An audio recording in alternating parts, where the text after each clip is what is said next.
Bonjour à tous, je suis Johanna Cohen du cours ANA. Le cours ANA est une école des arts de la scène située à Neuilly-sur-Seine, Boulogne-Billancourt et Paris 16e. Le cours ANA, ce sont des cours de théâtre, des cours de chant, des cours de comédie musicale, des cours d'improvisation, du plus petit de 3 ans jusqu'à ce que tu puisses tenir debout. Le cours ANA, c'est également des podcasts. Et aujourd'hui, nous avons le plaisir de retracer le parcours d'un artiste passionné, un homme que l'on qualifie de l'ombre, qui marque de son empreinte la musique française. Auteur, compositeur, interprète, il a écrit pour les plus grandes voix de la scène francophone, de Kenji Girac à Amir, en passant par Claudio Capéo et Florent Pagny. Derrière des succès comme J'ai cherché ou Les yeux de la Mama, son talent d'écriture et de composition a touché des millions de personnes et continue d'œuvrer dans les cœurs. Mais sa quête de l'excellence le conduit aujourd'hui à se lancer en solo, avec des titres engagés et poignants, révélant son âme. Il s'est aussi lancé le défi d'écrire en 2024 une chanson par jour. C'est donc un athlète de fond, un homme des mots, de l'écriture et des paroles que nous recevons. Entre magnifiques collaborations indélébiles, concours Eurovision et projets personnels, il ne cesse d'innover. J'ai l'immense privilège de recevoir Nazim Khaled, plus connu sur les réseaux et dans le milieu artistique. Nazim fait des chansons. Bonjour Nazim. Bonjour Johanna. Incroyable intro, merci. Est-ce qu'elle te plaît ? Beaucoup, bravo. Est-ce que c'est juste ? C'est un peu exagéré. Non, mais c'est Il n'y a rien d'exagéré, je confirme. Moi, je te suis depuis quelques mois maintenant. Je t'ai découvert et tu as été vraiment un coup de cœur pour moi. Vraiment. Merci. Je te le dis merci. Comme je le pense. Alors, tu es Nazim fait des chansons, notamment sur les réseaux sociaux. Est-ce que tu pourrais te présenter, peut-être en quelques mots, peut-être aussi pour ceux qui découvriraient ce podcast et qui ne te connaissent pas encore ? Bien sûr, bien sûr. Je m'appelle Nazim, je suis auteur-compositeur et artiste-interprète, les deux. Disons que le métier dans lequel j'ai plus facilement réussi, c'est de faire des chansons pour les autres. Et depuis... En tout cas, depuis vraiment 1 an, là, même si j'ai essayé plusieurs fois, j'essaie de me concentrer sur ma carrière d'artiste aussi, en parallèle. Et de mettre ça un peu en priorité. Donc, artiste en général, je dirais. Un bel artiste. Naissance à Marseille, avec des origines algériennes, avec une influence musicale par celle qui t'a donné la vie. Puis enfance et adolescence à Saint-Étienne. Ouais. Et comment ces influences ont-elles façonné ta musique ? Je pense que c'est un peu inconscient. Je l'ai pas intégré au départ, tu vois. C'est pas. Mais juste, il y avait beaucoup de rails à la maison. En fait, ma mère était chanteuse, pas chanteuse connue, tu vois, mais chanteuse de rails un peu, genre de cabaret, etc. Et donc, je suis né un peu dans ça. Elle a failli m'accoucher sur scène. Il paraît. Et, ouais. Un artiste ou un album qui a changé ta vision de la musique ? Alors, je pense que genre il y a eu les choses qu'on écoute quand on est petit et qu'on est fan. Et moi, c'était un petit album de Craig David, etc. Genre, quand j'étais au collège. En revanche, ce qui a vraiment changé ma vision de la musique, c'est quand j'étais petit, je volais un peu de musique. Hein, et un jour, j'ai volé le triple DVD de Jacques Brel. Parce que j'avais pas d'argent. Maintenant, c'est bon. non, mais j'ai volé ça. Tu voles plus maintenant, c'est ça ? Non, j'ai trop peur. Et en tout cas, j'étais dans un foyer et j'avais un lecteur DVD. Il y avait encore des lecteurs DVD. Et en fait, j'avais que ça à regarder, tu vois, en boucle. Et donc, c'était, je pense, 8 heures de musique, tu vois. Je l'ai pris un peu au hasard, juste, je connaissais pas trop Brel. Et ça a changé ma vision parce qu'il y avait tellement d'interviews intéressantes, tellement de chansons que je connaissais pas. Ça m'a bouleversé et je pense que ça m'a donné encore plus envie d'aller écouter de la chanson française. J'aimais déjà beaucoup Aznavour. Mais tous les autres, je connaissais pas tellement. Et ça m'a permis de découvrir Ferré, Brassens, plein d'artistes comme ça pour lesquels le texte, en fait, genre... Les mots, bien sûr. Ouais. Voilà, on est vraiment un pays d'auteurs. Et voilà, c'est un peu comme ça que je suis arrivé dans la chanson, en français en tout cas. Après, petit, comme je t'ai dit, c'était les samedis, les dimanches, genre... avec Duraï, Cheb Hasni, genre, même Khaled, ce genre de choses, tu vois. Et je pense que les deux univers se sont un peu entre-imprégnés. Et voilà, je pense que c'est ce qui a fait mes premières influences. Comment définirais-tu ton style musical? Il semble qu'on te compare parfois à Stromae, un faux ou un tox? J'aimerais bien. En tout cas, le succès, j'aimerais bien. Euh, non, je crois pas, mais justement, c'est un de mes problèmes. J'en parlais, tu sais que là, je suis parti quelques jours, en fait, avec des amis proches, dont Kemmler que tu as vu là, et qui sont artistes. Enfin, il y avait mon frère, mais le reste, c'est plutôt artiste et équipe, tu vois. En fait, justement, pour essayer de définir ça, parce que, en fait, c'est mon plus gros problème. C'est-à-dire que c'est ce qui fait ma réussite, je pense, genre d'auteur-compositeur, c'est que j'aime tellement de choses. Enfin, tu vois, je travaille avec un rappeur, je peux faire de la musique avec lui, il n'y a aucun problème. On parle la même langue. Je suis avec quelqu'un qui fait de la musique, de la pop en anglais, genre, on arrive à parler la même langue. Tu t'adaptes. La chanson française, n'en parlons pas, tu vois. Et en fait, quand ça vient à moi, et qu'on me dit essaye de définir ce que t'aimes, bah, je suis un peu dans tout ça, tu vois. J'aime un peu tout. Et donc, c'est pour ça que j'ai un peu de mal à te dire ce que ce serait qu'un style. Je pense que plus qu'un style, c'est peut-être ce que j'ai envie de raconter, que j'ai envie d'axer pour la suite. Plus que de me dire, ok, est-ce que c'est de la chanson, est-ce que c'est genre un peu oriental. Je suis là-dedans, là. Voilà. Conservatoire à Saint-Étienne. Ouais. Qu'est-ce qu'on retient de cette formation? Bah, qu'il faut pas faire de formation. Non, non. Qu'est-ce qu'on retient? Bah, je sais pas si ça m'a... Je pense que ça m'a appris plein de choses, mais sur le coup, c'était un peu frustrant parce que moi, je voulais vraiment faire je voulais faire des chansons, en fait. Et le conservatoire, c'est pas un endroit où, en tout cas, on t'encourage à faire des chansons. Il y a plutôt une forme de mépris pour cet art. Alors, qu'est-ce que tu as appris là-bas? Non, mais par contre, j'ai appris plein de choses. J'ai appris l'harmonie. Enfin, ça aide à faire des chansons, ça aide à comprendre plein de choses. La rigueur musicale, voilà. Avant, je lisais mieux la musique, maintenant, c'est un peu parti, mais quand même à lire la musique, etc. Ça m'a fait rencontrer aussi des gens qui avaient une exigence folle. Tu vois, quelqu'un qui joue du trombone et qui fait genre 7 ou 8 heures par jour pour être un génie du trombone, ça pousse au respect parce que tu te dis pas que c'est la chose Bien sûr. la plus voilà, Évidente. ouais, la plus évidente du monde. Et bah, a fortiori pour le piano, la guitare, enfin peu importe. Je pense que ça m'a montré de la rigueur autour de moi, ça c'est sûr. Et finalement, il m'a semblé après que faire des chansons pouvait paraître facile. Plus facile en tout cas. Je pense quand même que tu as un don aussi. Ouais, c'est un éternel débat entre genre le don et le travail. Aussi. Je sais pas. Genre, je sais pas. On est une école des arts de la scène, donc on a beaucoup, beaucoup d'enfants, que ce soit des ados, Comme dans ma famille. des ados ou des adultes. Donc une formation, c'est quelque chose que tu conseillerais à des jeunes, s'ils ont envie de rentrer dans ce métier-là, enfin d'apprendre Alors oui, à travers des formations. De toute façon, oui, se former, il faut le faire toute sa vie, de toute façon, dès le plus jeune âge si possible. Parce que encore une fois, je pense que je me suis rendu compte que j'écrivais des choses peut-être vers 5 ou 6 ans, tu vois, ça vient très tôt. Et je pense que là, si ça peut être exacerbé à ce moment-là, parce que les enfants ont envie, en fait. Donc tout ce qui est fait avec envie, je pense que est décuplé dans notre esprit et dans ce qu'on peut créer par la suite. Après, une formation, il faut juste bien choisir avec qui on se forme et comment on se forme. Mais bon, j'ai confiance là. Hein. Avec toi, j'ai confiance. Mais du coup, oui, je le conseillerais à tout le monde. Dans n'importe quoi d'ailleurs. Enfin, tu vois, nous, on parle aujourd'hui de musique ou peut-être de théâtre, de comédie. Mais finalement, on peut se former pour cuisiner, pour plein de choses quoi, qui nous semblent parfois insurmontables. Et être avec des gens inspirants qui ont de l'expérience dans un domaine, je pense toujours que c'est intéressant. Ouais. En 2011, tu participes à l'émission Je veux signer chez Az, sous le nom pseudo Nazim Hitch. Un souvenir? Alors, Az, c'est un pote à moi humoriste, mais là, c'est AZ. C'est un AZ, label pardon, d'Universal. excuse-moi. On te pardonne. C'est sympa. Ouais. AZ. Ouais, j'avais fait, effectivement, c'est un des... Bah, tu sais, en fait, j'étais entre Saint-Étienne et Paris, mais je savais pas du tout... Dis-toi qu'il y avait déjà un peu moins quand même, c'était il y a plus de 10 ans maintenant. Mm. Il y avait un peu moins le truc des réseaux, etc. Tu vois. Il n'y avait pas même. Mais il y avait un peu YouTube. Ouais. Il y avait un peu YouTube. Moi, je faisais quelques vidéos qui marchaient un peu sur YouTube. Insta, je sais même pas si ça existait. C'était les débuts, en tout cas. Mm. Et il y avait un peu Facebook, en gros.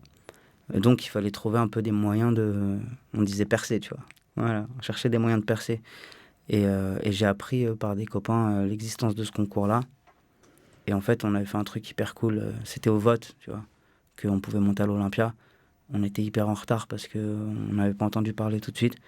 Et on s'est mis dans la ville, connecté sur le Wi-Fi. Et tu vois, mes frères qui sont très mignons, des copines aussi, attiraient un peu les gens, les connectaient sur Facebook et disaient vas-y, vote si t'aimes bien ce qu'il fait. Et moi, je chantais derrière. Enfin, c'était... En gros, c'était... on s'est donné les... Enfin, nos moyens qui étaient petits, tu vois. Mais on s'est donné les moyens, en tout cas, de participer à cette émission qui était sympa. Et j'en retiens des bonnes choses. En fait, j'ai rencontré des gens qui sont parfois encore des amis ou des gens avec qui je travaille. Signature chez Mercury. Comment on vit Ouais. cette expérience, quand même, cette période? Bah, Mercury, justement, c'était le label de Stromae. Et tu le vis d'une manière hyper bizarre parce qu'au début, t'as l'impression que ça y est, en fait. Enfin, Ça y est. tu vois, genre, bah, ça y est. Genre, Je suis t'as arrivée. galéré, il y a tout le monde qui est autour de toi depuis, genre, je sais pas, 3 ans, 4 ans que tu te dis, vas-y, je vais le faire vraiment sérieusement. Donc, on a vu aucune lumière jusque-là, tu vois. Genre, à part se dire, ok, on va dans un studio, mais bon, on paye pour aller dans un studio. Donc, et c'est normal, hein, de toute façon, il faut investir sur soi. Et c'est aussi un des débats que j'avais là ces jours-ci, tu vois. Mais, donc là, c'est la première fois que, genre, on nous paye, tu vois. Donc là, je prends une avance, je signe dans un label où il y avait Mercury, il y avait Stromae, mais il y avait aussi Ben l'Oncle Soul, si tu te rappelles. Bah oui, très bien. Il y avait C2C, je sais pas si tu te rappelles, c'est des DJ hyper forts. Bon, bref, il y avait plein d'énormes artistes. Et donc, toi, tu te dis, bah, je joue au Real Madrid, tu vois. Et donc, je savais pas à quel point j'étais sur le banc, tu vois. J'étais genre le banc, du banc, du banc, du banc. Donc, hyper content au début, un peu. Et après, Frustré? un peu frustré après, ouais, parce qu'en fait, en fait, on rentre dans un milieu qu'on connaît pas, tu vois. Donc, tout devient un sujet de discussion. Genre, qui dit artiste dit grande sensibilité quand on te dit des choses. Genre, ton accent, ta posture, tes vêtements. Puis après, c'est comme c'est subjectif. Un tel va dire, t'écris pas encore très adulte. Tu vois, je sais pas, peu importe. Donc, du coup, ça m'a beaucoup peiné cette période. Mais ça m'a aussi beaucoup aidé, puisque j'étais aussi en édition chez Universal. Et donc, parallèlement, j'essayais de faire un peu de chansons pour d'autres. Ça se passait pas au début, mais par contre, je sentais un soutien du côté des éditions. Je sentais qu'on aimait ce que je faisais et que voilà, on allait essayer de m'aider et que c'était une question de temps. Tu as quand même écrit pour les plus grands contemporains de la chanson française, hein, Pagny, Girac. Quelle est ta méthode de travail lorsque tu écris pour un artiste? Est-ce que tu es un peu comme Jean-Jacques Goldman qui s'imprègne de tout, de tous les journaux, et ensuite il passe à la deuxième étape, c'est l'écriture? Comment tu fais, toi? Je commence un peu à faire ça, j'ai jamais trop fait. J'ai toujours été plus un instinctif, un intuitif, tu vois. Je me suis toujours dit, je parle une demi-heure avec un artiste et j'essaye de lui proposer ma vision tout de suite. Parce qu'en fait, je pars du postulat que, en général, si on s'aime bien, c'est qu'on a un peu une sensibilité commune. On est artiste, donc on va aborder les choses de la même manière. Et troisièmement, finalement, cet artiste-là, il a aussi dû parler avant avec d'autres auteurs-compositeurs, leur raconter la même chose. Je veux pas en fait le même logiciel, tu vois. Je veux garder un peu un truc original, le faire sans trop de calcul. Donc, à moins que ce soit pour des faits très très précis, tu vois, il y a des gens qui veulent aborder une chose précise. Je sais pas moi, si tu veux parler de ton divorce, de la naissance de ton enfant ou de ta ville, tu vois, je vais te demander des choses parce que je peux pas deviner. Mais après, j'aime être un petit peu plus vague dans ce qu'on me raconte pour pouvoir justement proposer des choses et instiller un dialogue à partir d'une chanson. Parce qu'en général, j'aime bien ne pas juste envoyer une chanson. C'est des artistes avec qui on fait beaucoup de chansons, donc on part de la première finalement et là on échange. Un peu comme pour se connaître, tu vois. Et t'écris tout seul? J'écris souvent tout seul, après il peut m'arriver de collaborer. Ah D'ailleurs, oui. j'y pense même pour mes projets. Tu vois, sur les 366 d'ailleurs, il y a que 2 chansons que j'ai coécrites. Le reste, je les ai écrites seul. Et c'est avec Kemmler. On a fait les textes ensemble sur 2 chansons. Et d'ailleurs, c'est intéressant parce que, genre, c'est Après, en fait, justement, c'est un très bon auteur aussi, je peux le dire. Et, et ça m'est aussi arrivé de collaborer sur son album. Et en fait, justement, je pense on a un respect. Et je te dis ça, j'ai déjà coécrit une chanson avec Amir par le passé pour moi. Mais en tout cas, alors qu'en général, c'est moi qui lui écris ses chansons, tu vois. C'est-à-dire que finalement, il n'y a pas de. Il y a pas de règle dès lors qu'on a un peu d'admiration pour l'autre, en fait. Il y a pas de règle, finalement. Justement, j'essaie de me départir de cet ego de... Tu vois, genre, il y a un an, j'aurais voulu genre, faire moi, genre, ma prod, ma compo, mon texte, etc. Parce que sinon, tu as le sentiment que ça t'appartient pas. Jouer les instruments, pas appeler un instrumentiste qui peut-être est un meilleur interprète de studio que toi, tu vois, parce qu'il fait ça tout le temps. J'étais encore dans quelque chose comme ça, dans de la résistance, tu vois. Et donc, j'écris tout seul, en règle générale, oui, 99,9% du temps. Mais je suis très ouvert à écrire avec d'autres personnes. Voilà. Ok. Kemmler, j'ai l'impression que c'est quelqu'un qui compte énormément pour toi. Effectivement, tu as fait des collaborations avec lui. Si je te demande Non, il compte un peu. juste un peu, je te laisse 30 secondes pour lui faire une déclaration au micro. Je vais lui faire une déclaration. Ah ouais? Ouais, tu as 30 secondes. Ok. Qu'est-ce qu'on pourrait dire? Écoute, c'est quelqu'un dont l'intelligence émotionnelle m'impressionne beaucoup. Euh, il est, il arrive à se, il arrive à nous comprendre malgré nos formes d'autisme en général. Il dialogue très bien et, et il écrit très bien. Il a une grande rigueur. Il a beaucoup travaillé. Il met pas beaucoup en avant ses souffrances dans la vie, tu vois. Genre, il embête pas trop les gens avec ça. Il est à l'écoute, mais il est aussi capable de te parler de choses. Bon, franchement, c'est quelqu'un d'inspirant qui a beaucoup galéré. Euh, Après, genre, là, en ce moment, il a les cheveux décolorés. C'est pas la meilleure pub qu'on puisse faire aux coupes de cheveux, mais bon, la mienne n'est pas ouf non plus. Donc là, j'essaye de changer de sujet parce qu'en vrai, c'est un peu. Les 30 secondes sont passées. Ouais, c'est un peu dur de faire des compliments comme ça, surtout que tu sais qu'il est à côté et que c'est un peu bizarre. Mais en tout cas, plus que tout, pour résumer, et dans ma bouche, ça veut dire quelque chose. En fait, c'est quelqu'un de bien. Et voilà, les gens bien, genre, Il n'y en a pas il y beaucoup. en a pas beaucoup. Tu vois, là, on est partis ensemble pour parler de mon projet. Enfin, tu vois, genre, il pourrait se dire, on est dans un milieu où tout est mélangé, tu vois. C'est mon ami, je suis son éditeur. Finalement, là, c'est un peu lui qui est en train de me conseiller sur mon projet. Enfin, tu vois, genre, on est famille, quoi. On est famille. C'est bien. Ton parcours est jalonné de défis tant personnels que professionnels. Quels sont ceux qui t'ont renforcé et conforté dans cette voie musicale? Des défis. De toute façon, on s'est construit par défis, tu vois. Et j'ai envie de dire par défaut presque. Mais en tout cas, on s'est construit toujours dans l'adversité. Jamais personne nous a dit. Et il y a zéro plainte dans ce que je dis. Bien sûr. C'est juste un constat. Et qui au final, en fait, en plus, t'apporte tellement de bases dans la vie que c'est bien, c'est ok.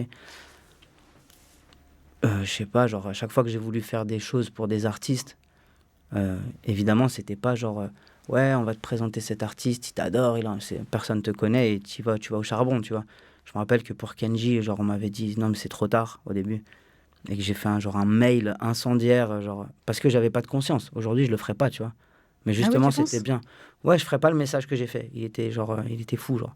Je disais, bah, rendez-moi mon contrat si je peux même pas proposer de trucs dans un mec qui est dans mon label. Enfin, tu vois, j'étais fou, quoi.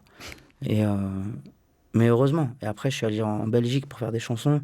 J'étais hyper malade le jour où j'ai commencé à faire les premières chansons pour Kenji, donc Andalouse, etc. J'ai hésité à rester me coucher, tu vois, et puis je me suis dit non, mais en fait, je suis venu, donc il faut que je fasse quelque chose. Il s'avère que c'était ça. Enfin, tu vois, la vie, elle tient à des fils, parfois, genre... Oui, mais c'est quand même toi qui est allé pousser les portes. Ouais. Mais Voilà, après, il y a t'as eu plein de... Voilà. Il y a plein de gens, on parle de pousser les portes, il y a plein de gens qui te la tiennent aussi et qui t'aident, tu vois. De l'autre côté, bon, il y a des gens qui essaient un peu de la retenir de l'autre côté. Et c'est quelque chose, moi, qui peut me faire de la peine, parce qu'il y a des gens qui peuvent être, je dis ça toute proportion gardée, mais qui peuvent être un peu jaloux du talent quand t'as l'air de plus exploser qu'eux en studio, ou tu vois, quand t'as l'air de... Il y a des gens un peu qui sont dans une forme de retenue envers toi. Et donc, ça aussi, c'est d'autres portes un peu qu'il faut pousser. Les yeux de la maman. ce succès intemporel reflète-t-il ceux de celle qui t'a donné la vie? Non, franchement non. C'est-à-dire que... mais en revanche, c'est ce que j'aurais voulu dire à ma mère. Je m'explique. Parce que si tu poses la question, en vrai, je vais essayer d'être sincère. J'aurais voulu penser ça avec autant de premier degré, tu vois. J'aurais voulu dire, genre, t'es ma lumière, etc., tu vois. Il se trouve que si demain, je devais faire une chanson pour ma mère, je ferais pas une chanson, je ferais un bouquin, parce que, genre, c'est genre, il y a trop de choses à dire, des choses incroyablement belles et vraies, et aussi des choses incroyablement dures, tu vois. Donc, en fait, en revanche, je dirais quand même, laissez-moi les yeux de ma mère, tu vois. Ça, oui. Mais avant d'arriver à cette phrase, je dirais non, mais attends. Genre, tu m'as fait ça, tu m'as fait ça, tu m'as fait ça. Et peut-être que moi aussi, que ta vie aussi, t'as fait ça avant. Tu vois, donc, plus que la chanson qui me serait venue pour ma mère, c'est plutôt la chanson que j'aurais rêvé de pouvoir écrire au premier degré pour ma mère. Est-ce que ça pourrait être un futur projet d'écrire pour ta maman? Ça pourrait être un futur. Ouais, c'est très dur parce que elle est d'une. Pendant longtemps, je n'ai même pas écouté mes chansons. Après, elle n'est pas hyper technologie en plus, tu vois. Mais je veux dire, il fallait qu'elle voie à la télé genre son nom, parce que j'ai le nom de ma mère, tu vois. Et donc, il fallait qu'elle voie son propre nom à la télé, sous les clips, etc. Pour me dire, prendre confiance. Ouais, elle ne savait pas. Genre, enfin, elle savait pas. Elle savait, tu vois, mais... Et des fois, elle m'appelle, elle me dit... Ouais, celui-là, comment il s'appelle Claudio, il a chanté ta chanson. Et genre, Amir, après, c'est devenu un peu plus famille dans sa tête. Tu vois, elle me dit, ah, super, avec Amir, là, la chanson que vous avez faite avec Amir et tout. Genre, bon, les mères, quoi.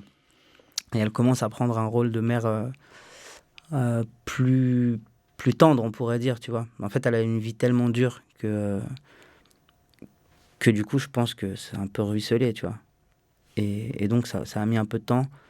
Et ouais, ça mériterait peut-être un jour un livre ou un film ou, je sais pas, une série. À voir. Ouais. Eh bien, j'ai envie de te dire, la chanson avec Amir, tu crois qu'on peut l'écouter quelque paroles? L'écouter quelque part, bien sûr. La t'écouter même? Ah, m'écouter? Ouais. Je sais pas si on a le... Si, c'est Eh bon. ben ouais, alors si tu me permets, Mais je je permets reprends mon texte parce que j'ai fait tellement de chansons cette année. que tu as le cerveau qui se mélange. Ouais. Alors, attends. Bouge pas, je vais la trouver. Tout est dans mes notes, dans mon téléphone. Ah bah voilà. Prends le temps, je suis pas pressée. C'est bon, ça y est. Allez, on se racle un peu la gorge. C'est bon. Ok.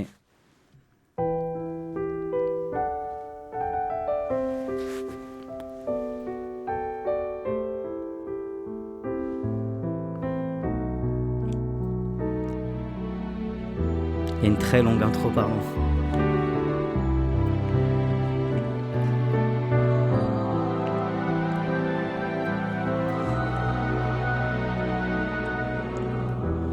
Si on était des ennemis de passage, et si au fond notre haine était éphémère, un jour c'est sûr les hommes seront sages. Ça partit. En attendant on se déteste comme des frères. Et si j'étais né à ta place, dans le camp d'en face, je t'aimerais moi aussi. Si on avait l'audace de ne plus se faire face, on s'aimerait nous aussi. Si tous les chemins nous mènent à la guerre, Merci beaucoup. il y a peut-être une autre route. Comment elle s'est faite cette collaboration? C'est lui qui est venu te chercher, c'est toi? Comment ça s'est passé? Tu parles de cette année pour cette chanson ou dans la vie en général avec Amir? Bon, peut-être, d'abord peut-être dans la vie et ensuite... La première collab, c'est plutôt lui qui était venu. Je venais de faire des choses pour Kenji et il sortait de The Voice depuis quelques mois. Et c'est lui un peu qui m'a contacté. Il a trouvé mon numéro et on a pris un café, on s'est plus quitté, genre, à Grand Boulevard, il était minuit, genre. Et ça s'est bien goupillé pour lui, tu sais, moi je le connaissais pas tellement, si ce n'est que j'avais vu un message de quelqu'un qui disait « ce mec te ressemble ». Et aussi la fille avec qui j'étais à l'époque, elle me disait ah, il est beau le gars de The Voice et tout. Donc j'avais développé une sorte de petite haine. Ah, carrément la haine. Non, non, non. Non, non, au contraire, j'étais en mode, ouais, il est frais. Ouais, il est frais et beau, tout, ouais. Non, je le trouvais frais, mais après, je suivais pas trop. Et ouais, et donc voilà pour cette collaboration. Après, on s'est plus quitté. Et pour la chanson, il est marrant l'historique parce que, évidemment, depuis le début de l'année dernière où j'ai commencé ce défi un peu qui n'a pas de sens, je reconnais, de faire une chanson par jour, évidemment, les copains proches, dont fait partie Amir, m'ont dit bah, le jour où tu veux, on fait un duo. Après, il y en a qui n'ont pas pu pour des raisons de maison de disques, etc. Tu vois. Mais par exemple, Amir, il m'a dit non, mais peu importe. Ouais, ouais, ouais. Et, et en tout cas, donc on s'est posé une première. Enfin, on s'est vu pas mal de fois dans l'année, parce qu'on a fait son album aussi. Et une première fois, on s'est posé ensemble. On a commencé une chanson, genre j'étais un peu à la guitare, j'ai posé des accords. Et c'était assez rythmé. On voulait faire un peu de la pop Amir, tu vois. Genre. Et c'était une chanson qui parlait un peu du fait que, en fait, lui et moi, on se fait beaucoup de compliments. Tu sais, genre, je pense un peu s'admire mutuellement, donc on se... Vous vous flattez. Ouais, on se flatte un peu, tu vois. Le renard et le renard, tu vois. Et du coup, on voulait faire un truc là-dessus, on fait un couplet, un refrain, c'était pas mal. Et franchement, Amir me dit, est-ce que tu es sûr que tu veux faire ça ou tu veux faire quelque chose de plus impactant, genre, je sais pas. Et genre, je réfléchis un peu et je lui propose ça. Je lui propose en face. Et c'est une chanson qui a du sens, parce que, enfin, avec tout ce qui se passe en ce moment, mais j'aimerais te dire que ça se passe qu'en ce moment. Je pense que ça qu'on va continuer de se passer, en fait, et que ça se passe depuis très longtemps. Et en fait, on a eu cette discussion de dire, c'est vrai, on a beaucoup plus de points communs, genre, Amir et moi, que, je sais pas, que Jean-Pierre et moi, tu vois. Mais genre, avec tout l'amour que j'ai pour Jean-Pierre, c'est pas du tout le propos. Et on est très content d'être français. La France, c'est ça, voilà. Et tout va bien. Mais ce que je veux dire, c'est que genre justement, on a un socle commun qui fait qu'en fait, la douleur, elle est encore plus vive, tu vois. T'as pas l'impression parfois, genre de... Tu sais, se battre avec quelqu'un qui a la même gueule que toi, c'est dur, quoi. Tu vois. Je suis d'accord. Avant, tu sais, il y avait genre des noirs, des blancs qui se battent, on sait qui est avec qui, tu vois. Là, vraiment, genre, je regarde, je peux pas faire la différence entre lui et mes cousins, tu vois. Genre, physiquement parlant, déjà. Même dans la langue. Et après, genre... qu'on le veuille ou non, il y a des choses qui sont horribles de part et d'autre, mais genre qu'on le veuille ou non. Et du coup, c'est dur parce que ça tend même les relations ici entre des gens qui s'aiment, en fait. Tu vois. Je suis sur des groupes avec des copains, genre la semaine dernière, genre on a annulé un déj, tu vois. Parce qu'en fait, il y a des mots qui commençaient à être dits sur le groupe entre les uns et les autres. Et pourquoi t'as pas partagé la photo de Kfir Bibas Ouais, mais toi, t'as partagé genre les 50 000 Palestiniens. Enfin, tu vois, genre. Et en fait, ça prend des proportions. Et en fait, bah, les gens se disent ok, bon, ok, on parle plus alors. Donc voilà, on voulait faire cette chanson un peu de résilience et de dire que justement, en dépit de tout ce qui peut se passer et de même tous les désaccords éventuels qu'on pourrait avoir, même si on est d'accord sur certaines choses aussi avec Amir, mais en tout cas pour ce qui est des désaccords éventuels qu'on pourrait avoir, ils remettent pas en question genre notre amitié et l'amour qu'on a l'un pour l'autre. Voilà, c'était une chanson et d'ailleurs les gens pardon, et d'ailleurs les gens bah, ont hyper bien accueilli la chanson. Donc c'est la preuve que ils ont senti que la démarche était sincère. Tant mieux. Y a-t-il une chanson que tu aurais souhaité interpréter au lieu de la livrer à un autre artiste ?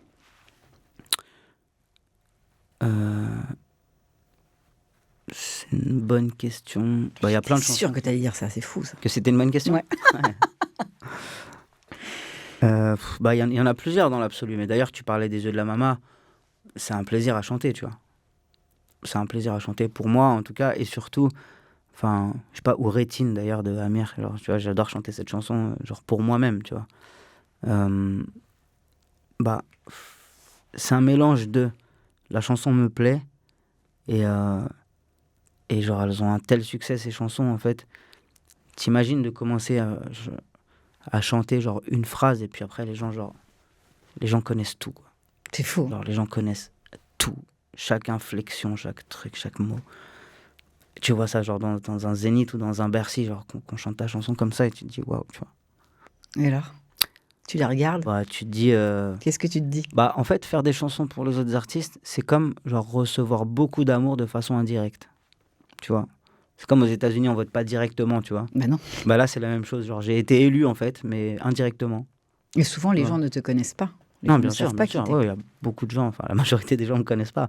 Il y en a un peu qui me connaissent, mais ça reste petit, peut-être un peu parisien aussi. Genre. Euh, Mais après, c'est trop bien. Enfin, tu vois, genre, c'est toujours pareil, quoi. Genre, si on te dit, genre, quand t'es en galère presque dehors et que, genre, c'est dur pour toi, non, mais genre, tu vas faire des chansons, les gens vont les chanter, ça va te permettre aussi, genre, d'améliorer ton confort, genre, tu signes tout de suite. Et de toute façon, je signe, tu vois. Bah oui. Mais bien sûr, on a toujours un truc. Je t'ai dit, je suis pris entre ce truc de réussite, non pas insolente, mais en tout cas constante depuis quand même beaucoup d'années maintenant, d'auteur-compositeur. Avec, de toute façon, il y aura des bas, etc. Voilà.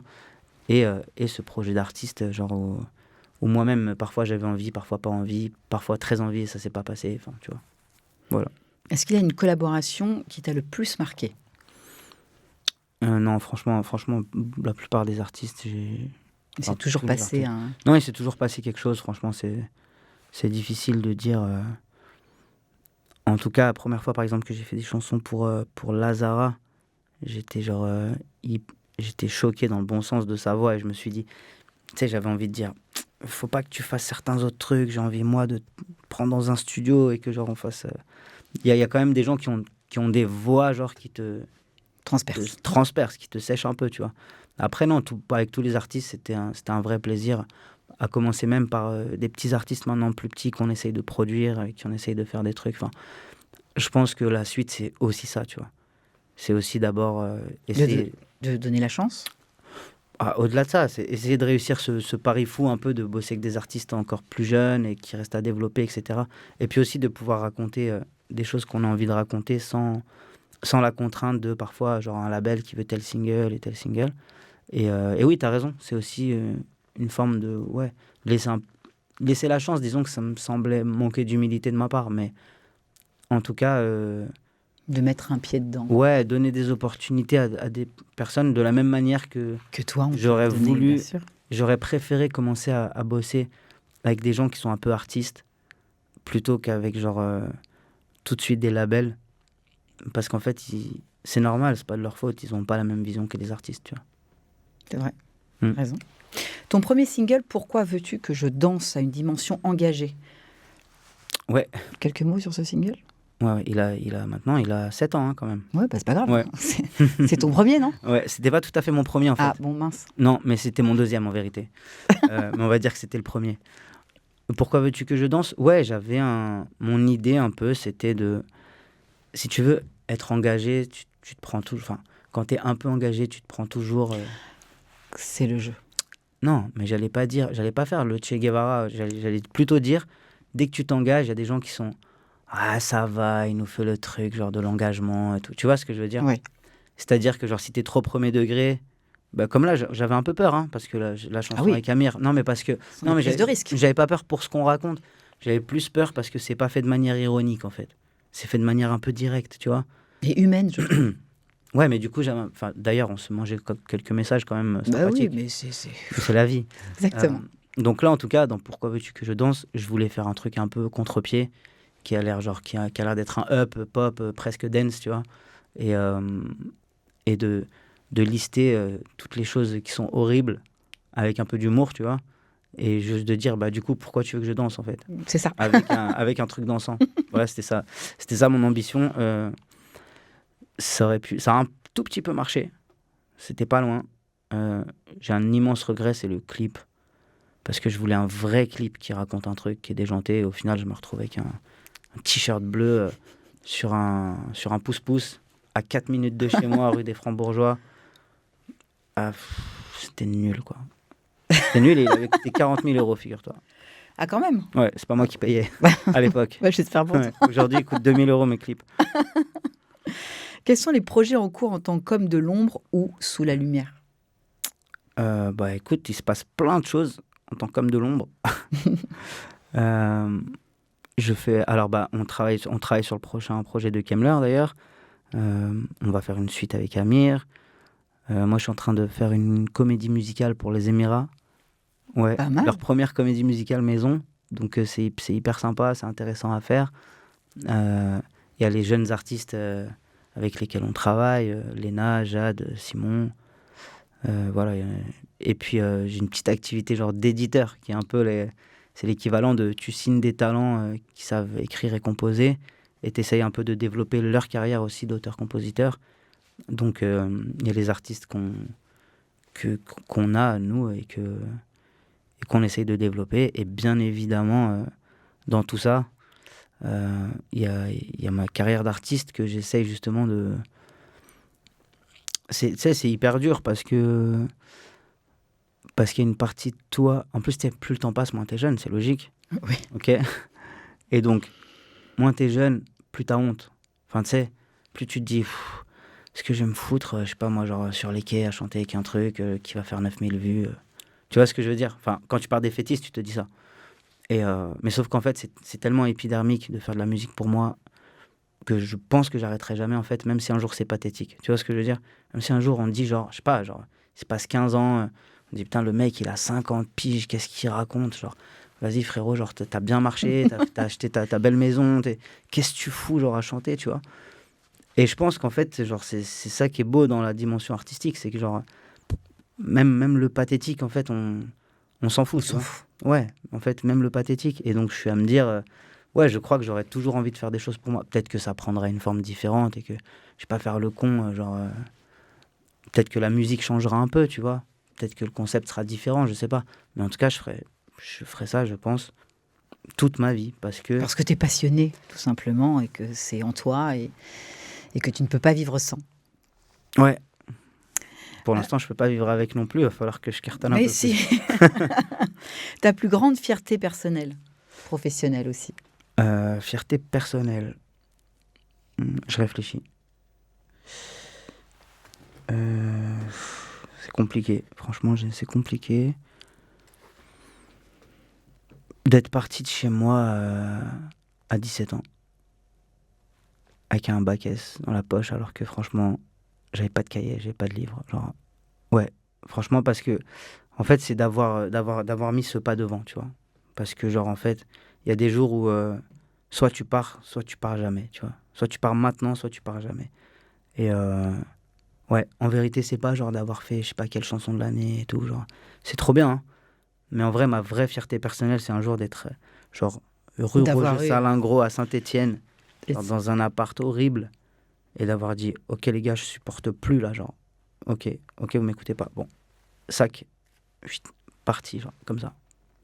T'es fou quand même, non? Ouais. Quelques années après. Ouais, mais c'est bien, heureusement, quoi. Sinon, je serais genre le même mec à Saint-Étienne, dans une chicha, à faire...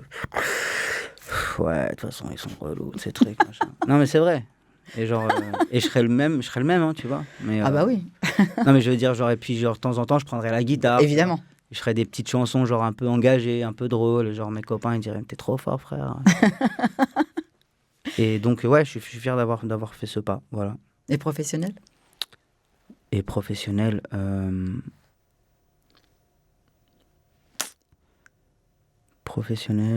d'avoir monté ma boîte d'édition. Parce qu'en fait, c'est... tu sais, Charles Aznavour, il disait un truc, et moi je suis très très fan de Charles Aznavour. Il était signé dans les éditions Raoul Breton à l'époque. Un jour, il a racheté ça. Et il a dit, ouais, bah, en fait, avant, je travaillais dans une épicerie, et maintenant, j'ai mon épicerie, tu vois. Et bah, en fait, ma petite boîte, petite, tu vois, genre, qui s'appelle Bukowski Publishing, en l'honneur de mon écrivain préféré, bah, c'est ma petite boîte, quoi. Et en fait, je suis passé d'un mec, genre, qu'on voulait pas signer, à un mec qui peut signer des gens. Donc c'est ma vraie réussite pro, tu vois, genre d'avoir des discussions que je pensais qui m'étaient interdites avec un expert comptable qui me dit, ouais, sur ton bilan, il faut qu'on voit des trucs. Tu vois, c'était des discussions qui étaient hors de nos vies, en fait. Tu vois, c'était genre, vas-y, comment tu grattes 100 € le mois prochain? C'était ça, notre discussion. Et en fait, le fait d'avoir changé de statut, genre, pas financier, tu vois, c'est pas ça. Le fait d'avoir changé de statut, genre d'avoir un mandat social, tu vois. Ouais. Moi qui étais dans un logement social, tu comprends? Franchement, c'est ma plus grande fierté professionnelle. Voilà. Et ma boîte, elle a 9 ans. Et quand je l'ai montée, genre, j'ai genre peiné à réunir les 1000 € de dépôt de capital. Et on m'a prêté, je crois, 400, un truc comme ça. Et là, genre, si je la vends, elle se vendra cher, tu vois. Enfin, cher. En tout cas, voilà, genre, je suis content de ça. Quel conseil donnerais-tu à cette génération d'artistes, notamment celles qui percent via les réseaux ou les émissions télé comme les The Voice, les Starac? Eh ben, ça dépend lesquels, mais pour certains, je leur dirais, vous avez commencé à percer, il se passe un truc sur les réseaux, etc. Pour une bonne raison. Soit vous êtes drôle, soit vous tenez un petit tube, je sais pas, tu vois, la raison. Mais en tout cas, maintenant, vous avez l'occasion de bosser. Donc, bossez, ne laissez pas ce truc, genre, s'étioler tranquillement et que la tendance de dans 2 mois, maintenant, elle va rendre la vôtre, genre, caduque et genre, has-been, tu vois, genre. Donc, vas-y, vous avez de la chance, il y a une lumière. Bossez, allez-y à fond. C'est bien. Ouais. Un dernier mot pour ce public qui te connaît et celui à venir. Un dernier mot, je suis pas le plus facile à comprendre, toujours, je peux être déroutant, même musicalement, genre, je me suis pas toujours trouvé. Mais en tout cas, je sais un truc, genre, si je fais bien mon métier de faire des chansons, je sais chanter, j'aime chanter, je le fais avec le cœur. Donc, si vous me suivez, genre, si vous m'écoutez, bah, vous parlez avec un artiste, vous parlez d'art, vous parlez de chansons, vous parlez de quelqu'un qui respire ça toute la journée, tu vois, au point de s'être coupé de tout le reste. Donc, venez, c'est sympa. Et pour ceux qui vont te découvrir? Et pour ceux qui vont me découvrir, et ben, un peu la même chose. Ouais, bonne écoute et j'espère qu'on fera un peu de route ensemble. T'es prêt pour un petit speed quizzing? Ouais. Ah, tu sais pas ce que c'est pas grave. Non, On y mais va? c'est pas grave. Go. Ouais.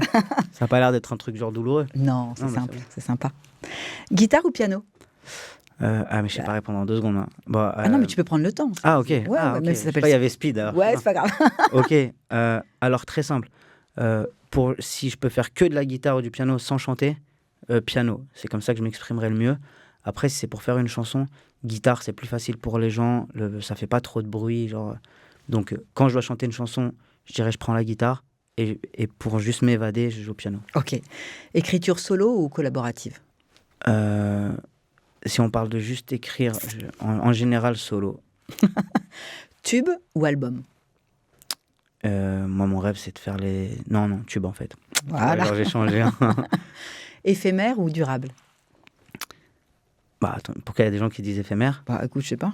Peut-être.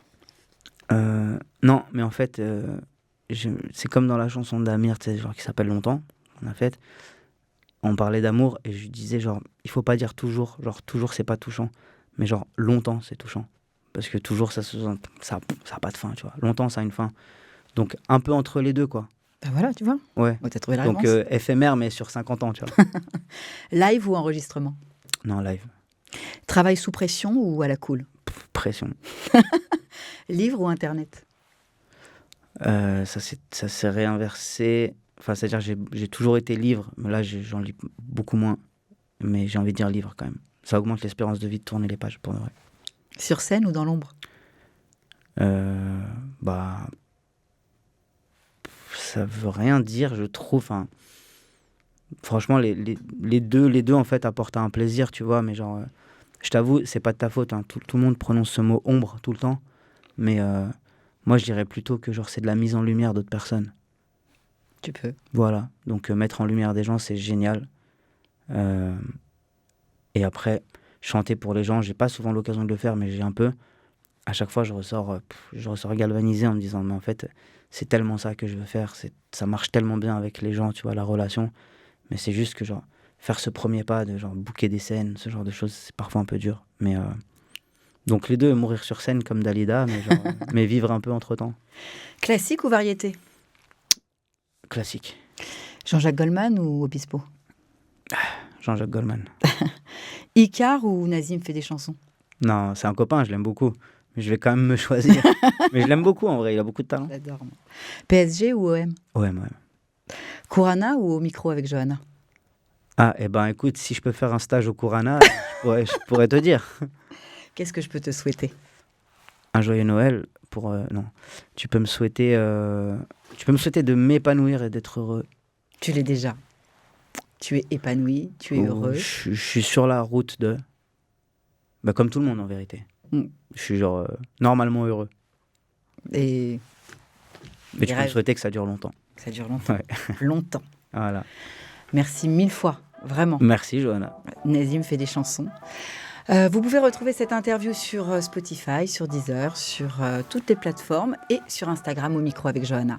Merci et à bientôt. À bientôt.